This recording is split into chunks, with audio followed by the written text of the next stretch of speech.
ठीक है। तो बेटा अब हम करते हैं टाइप 3 कि अगर मान लीजिए आपके डिनोमिनेटर में 3 टर्म्स आ जाते हैं तो आप उसे कैसे रेशनलाइज करेंगे। तो आइए देखते हैं, छोटा सा टॉपिक है क्योंकि मेन जो क्वेश्चन है सारे वो डिनोमिनेटर में 2 टर्म के ही हैं ये, लेकिन अगर 2 से ज़्यादा, एक्चुअली 3 के लिए नहीं है, 2 से ज़्यादा कितने भी आ जाएं तो आप कैसे अपने जो नंबर है उसको रेशनलाइज करेंगे उसको हम लोग सीखते हैं और इसको ख़त्म करते हैं और नंबर सिस्टम भी ख़त्म करते हैं। ठीक है, तो इसको रेशनलाइज करते हैं। तो अब आप क्या करेंगे, रूट वाला पार्ट एक तरफ कर लीजिए, बाकी सब एक तरफ कर लीजिए। तो एक नंबर रूट वाला दूसरी तरफ हम लोग कर लेते हैं। तो √3 + 5 और माइनस का √2। अब इसको कर लेते, चाहे इसको, मतलब जिसको अकेला ले रहे हो उसमें रूट होना चाहिए। अब इसको पूरे को एक मान लीजिए, इसको पूरे को दूसरा, और इसके अपोजिट साइन से ऊपर नीचे मल्टीप्लाई। तो जैसे इसमें हम रेशनलाइजेशन कराएंगे तो हम मल्टीप्लाई कराएंगे √3 + 5 एज इट इज़। अब यहाँ माइनस है तो यहाँ पर प्लस से मल्टीप्लाई कराएंगे √2 अपॉन √3 + 5 + √2। अब आपने इससे मल्टीप्लाई करा दिया। अब आइए आगे करते हैं। तो ऊपर तो सीधे सीधे 3 से सब में मल्टीप्लाई हो जाएगा, तो आ जाएगा 3√3 + 5 3 = 15 + 3√2, ये हो गया अपॉन। अब अगर आप देखें तो इसको पूरे को a माने और इसको b माने, तो a - b, a + b, तो एक बार फिर से a² - b², तो √3 + 5 का स्क्वायर माइनस √2 का स्क्वायर।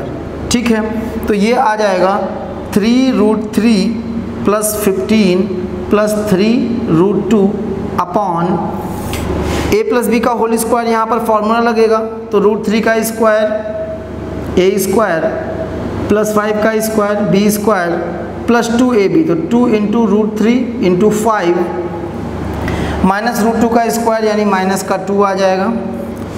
आगे सॉल्व कर लेते हैं।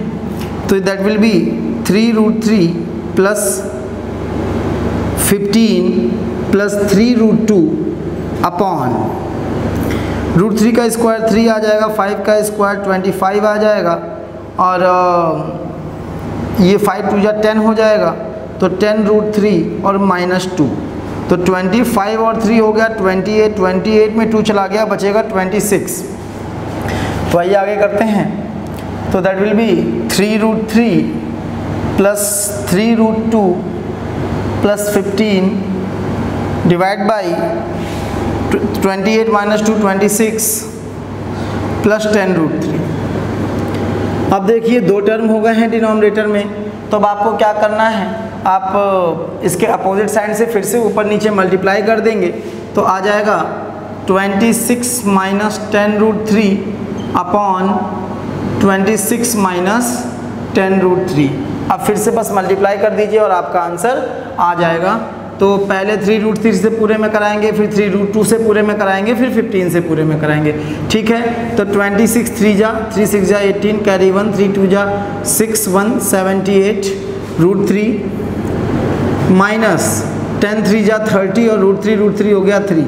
अब इससे करा दीजिए इसमें पूरे में, तो 26 3 × 78 √2 माइनस 10 3 × 30 √2 क्या हो जाएगा, √6 हो जाएगा मल्टीप्लाई होके।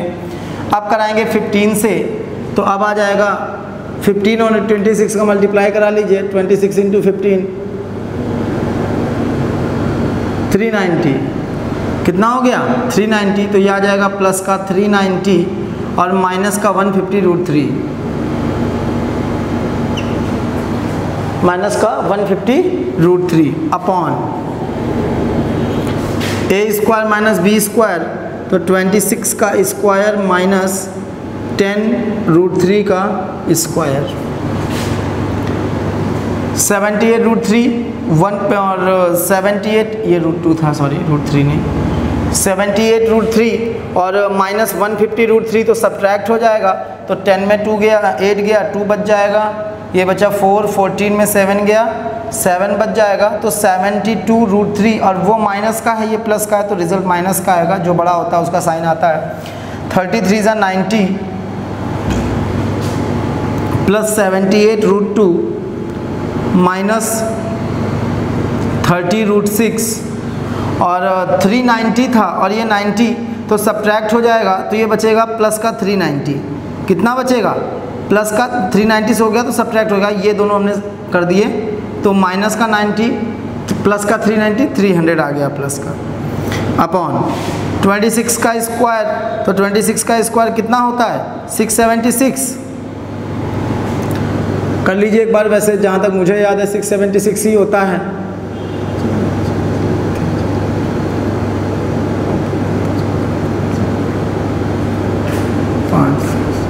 हाँ ठीक है, तो 676 आ जाएगा माइनस 100 इंटू 3, तो ये हो गया 300। तो आंसर अब आपका आ गया है, क्योंकि सारा पूरा सिंप्लीफाई हो चुका है, इससे ज़्यादा तो सिंप्लीफाई कर नहीं सकते। तो माइनस का 72√3 plus 300 plus 78√2 minus 30√6 whole divided by, अब ये 300 और ये 676, तो 300 सब्ट्रैक्ट हो जाएगा तो आ जाएगा 376। ठीक है, तो अब यही हमारा आंसर हो गया, अब इसके आगे सॉल्व नहीं होगा। ठीक है, तो अब इस तरह से ये हमारा आ गया, तो ये पूरा सॉल्व हो गया। अब इसके आगे देखिए डिनोमिनेटर में कोई भी स्क्वायर रूट नहीं रह गया है, इसका मतलब अब ये क्या हो चुका है, रेशनलाइज हो चुका है। ठीक है, तो इस तरह से अगर कभी भी आपको डिनोमिनेटर में 3 टर्म्स आ जाते हैं, तो आप 3 या मोर देन 3 आ जाते हैं, तो आपको क्या करना है, किसी भी एक स्क्वायर रूट वाले टर्म को एक तरफ कर लेना अकेले, बाकी पूरे को एक साथ 1 यूनिट मान लेना है। अब इसके बाद 2 यूनिट हो गई, उनके अपोजिट साइन से आप ऊपर नीचे मल्टीप्लाई कर देंगे और इसके बाद आपका रेशनलाइजेशन स्टार्ट हो जाएगा। और जब पूरा प्रोसेस होगा तो इसके बाद फिर 2 बचेंगे, तो 2 में से किसी एक से करा देंगे, तो इस तरह से आगे 2 हो जाएंगे। तो भी 2 तो आपको पता है ना कि अपोजिट साइन का 2 टर्म का है, तो कैसे करते हैं, तो आप उस तरह से करेंगे और आपका 3 टर्म का रेशनलाइजेशन हो जाएगा। आइए जरा एक क्वेश्चन और कर लेते हैं इसका और आपकी प्रैक्टिस कंप्लीट करा देते हैं। जैसे मान लीजिए यहाँ पर 1/√7 प्लस √6 माइनस √13 है, और अब आपको इसे सॉल्व करना है, तो कैसे करेंगे। फिर से वही, आप कोई भी 2 टर्म एक साथ ले लीजिए और जो बचा एक टर्म है उसको एक साथ ले लीजिए, बस जो सिंगल में जो बच रहा है उसमें रूट जरूर होना चाहिए। इस बात अगर नहीं है रूट तो किसी और को ले आइए इधर। ठीक है, जैसे इसमें कोई दिक्कत नहीं, क्योंकि इसमें ऑलरेडी तीनों में रूट लगा हुआ है। तो इसका रेशनलाइजेशन कैसे होगा, इस पूरे को 1 मान लिया, एक इसको 1 मान लिया, बीच में माइनस है तो प्लस से ऊपर नीचे मल्टीप्लाई करा दीजिए आप। तो जैसे ये आ जाएगा 1/√7 प्लस √6 माइनस √13। अब इसमें हम मल्टीप्लाई कराएंगे √7 plus √6 plus √13 upon √7 plus √6 plus √13। ऊपर ऊपर का मल्टीप्लाई करा दीजिए, नीचे नीचे मल्टीप्लाई करा दीजिए, तो ये हो जाएगा √7 प्लस √6 प्लस √13। अब अगर आप नीचे देखो तो बड़ा फिर से एक बार a plus b, a minus b और a प्लस बी, तो एक बार फिर से आपका डिनोमिनेटर में फर्स्ट प्लस सेकेंड और फर्स्ट माइनस सेकेंड आ गया।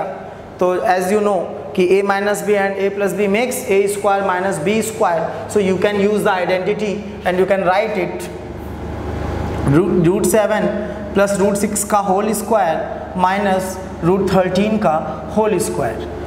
So √7 plus √6 plus √13 divided by a plus b का whole square. So you can use the formula of a plus b का whole square. What it makes? a square means √7 का square plus b square makes √6 का square plus 2ab makes 2 into √7 into √6, 2 into √7 into √6 minus √13 square means √13 square means 13। ठीक है, सो ऊपर तो कुछ होना नहीं है, तो √7 प्लस √6 प्लस √13 डिवाइड बाई √7 का स्क्वायर 7, √6 का स्क्वायर 6 प्लस 2, 6 7 जा 42 माइनस 13, 7 और 6 13 और माइनस 13, तो ये हो जाएगा कैंसिल। तो अब हमारा जो आगे आ जाएगा क्वेश्चन में, that will be √7 plus √6 plus √13 divided by 2√42, 2√42। तो अगर आप देखें तो 42 को और आप मिनिमम किसी स्क्वायर रूट में तो कन्वर्ट कर नहीं सकते हैं, यानी कि 42 is the smallest square root. तो अब इसको फिर से, अब तो सिंगल टर्म बचा है तो रेशनलाइज करा देते हैं, अपना आंसर आ जाएगा। तो रेशनलाइज कैसे कराएंगे, अब आप फिर से एक बार क्या करेंगे, अब क्योंकि सिंगल टर्म है तो इस बार हम क्या करेंगे, √42 से ऊपर भी मल्टीप्लाई कर देंगे और √42 से नीचे भी मल्टीप्लाई कर देंगे और अब आपका आंसर आ जाएगा। प्रोडक्ट बहुत लंबे चौड़े आने वाले हैं, फटाफट कर लेते हैं। तो अब रूट 7 और 42, तो रूट के अंदर रूट, तो फिर से रूट 7 2 जा 14, कैरी 1, 7 4 जा 28 और 1 25, 252 प्लस, गलत हो जाए तो देख लीजिएगा, 6 2 जा 12, कैरी 1, 6 4 जा 24, 125, ठीक है, ओके। पक्का सही है ना मल्टीप्लाई?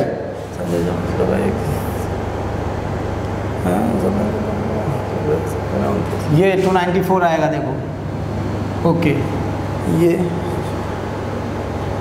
ठीक है। अब ठीक है, रूट 13 इंटू 42 कर दीजिए, तो प्लस रूट 13 इंटू रूट 42, तो अंडर रूट 13 2 जा 26, कैरी 2 54, ठीक है, 13, ठीक है, 546 अपॉन रूट 42 मल्टीप्लाई होके 42 आ जाएगा, तो दैट विल बी 2 इंटू 42। अब इनको मिनिमम में कन्वर्ट कर दीजिए, जो भी स्मॉलर थे, तो 7 इंटू 7 इंटू 6, ठीक है, इसको कन्वर्ट कर दें तो आ जाएगा 7 इंटू 6 इंटू 6, ठीक है। अगर इसको कन्वर्ट करें तो ये शायद 546 से नीचे नहीं जा पाएगा, देख लीजिएगा एक बार, नहीं जाएगा, ठीक है, अपॉन 94। यहाँ पे 2 7 है, एक बाहर आ जाएगा, तो 7 रूट 6, यहाँ पे 2 6 है तो एक 6 बाहर आ जाएगा, 6 रूट 7 प्लस 546 का स्क्वायर रूट अपॉन 94, ठीक है। अब देखिए डिनोमिनेटर से स्क्वायर रूट हट चुका है, तो यही आपका क्या हो गया, आंसर हो गया, ठीक है। तो इस तरह से अगर कभी भी स्क्वायर रूट के अंदर या डिनोमिनेटर में, कहने का मतलब 3 टर्म्स आ जाएं, तो आप उसको कैसे रैशनलाइज करेंगे, तो उसका जो मेथड है वो मैंने आपको बता दिया है। आप इजीली इस तरह से रैशनलाइज कर सकते हैं। और नंबर सिस्टम में हम लोगों ने बहुत कुछ पढ़ लिया है, तो अब बस ये नंबर सिस्टम का लास्ट था, तो ये भी हमने कर दिया है ख़त्म, और इसके साथ ही हमारा नंबर सिस्टम जो है वो फिनिश होता है। अब बचती हैं पावर्स। तो पावर्स के लिए हम लोग, जैसा कि मैंने बोला कि फिजिक्स स्टार्ट करेंगे, इसके बाद पावर्स करेंगे, तो पावर्स को अब हम लोग बाद में ही करेंगे, अभी नहीं करेंगे, है ना। तो पहले अब ये ख़त्म कर दिया है, अब हम लोग फिजिक्स स्टार्ट करेंगे, और फिजिक्स का फर्स्ट लेक्चर हम करेंगे नेक्स्ट टर्न पर, और इसके बाद फिर जब हमारा फिजिक्स और केमिस्ट्री का एक एक चैप्टर हो जाएगा, then we will start powers and polynomials etcetera, ठीक है। पावर्स बोले या इंडिसेस बोले, एक्सपोनेंट्स बोले, कुछ ही बोल सकते हैं, तीनों एक ही चैप्टर के नाम हैं। और अब हमारे चैनल को लाइक करिए, सब्सक्राइब करिए, और ये चैप्टर मैंने पहला चैप्टर है जो यूट्यूब पर ख़त्म किया आप लोग को पढ़ा के, तो इसको बताइए मुझे कैसा पढ़ाया, क्या आपको ये चैप्टर प्रॉपरली समझ में आया या नहीं आया। और प्लीज़ जो भी बच्चे, ऐसे बच्चे जो 9th क्लास के हैं और हमारा चैनल देख रहे हैं, तो यार प्लीज़ कमेंट करिए आप लोग ज़्यादा से ज़्यादा, बिकॉज़ ऐसे बच्चों, मैं कमेंट में ये नहीं जान पा रहा हूँ कि कौन सा बच्चा 9th का है या कौन सा पर्सन जो सिर्फ मुझे अप्रिशिएट करने के लिए कमेंट कर रहा है, या मान लीजिए जान पहचान का, क्योंकि उनके भी कमेंट्स आते हैं, है ना। तो प्लीज़ जो भी 9th का स्टूडेंट है तो वो मेंशन करे कमेंट में कि I am from 9th and I am watching your channel, and जो भी आपको समझ में आ रहा नहीं आ रहा है, जो भी रिक्वायरमेंट है वो हमें प्लीज़ अच्छे से बताइए, क्योंकि अभी आपके प्रॉपर रिव्यूज़ हमें मिल नहीं पा रहे हैं, है ना। और इसके बाद बाकी अगर आपने पीछे लेक्चर नहीं देखे हैं तो डिस्क्रिप्शन में लिंक ऐड है, आप वहां से जाकर देख सकते हैं। और हमारे चैनल को ज़्यादा से ज़्यादा लाइक करिए, सब्सक्राइब करिए, शेयर करिए, ताकि हम आगे और एनर्जी के साथ अपनी चीज़ों को कंटिन्यू कर सकें और आपके लिए बेहतरीन से बेहतरीन कंटेंट लाते रहें। और इस तरह आप भी आगे बढ़िए, हम भी आगे बढ़ते हैं। It's all for today, thank you very much, God bless you all.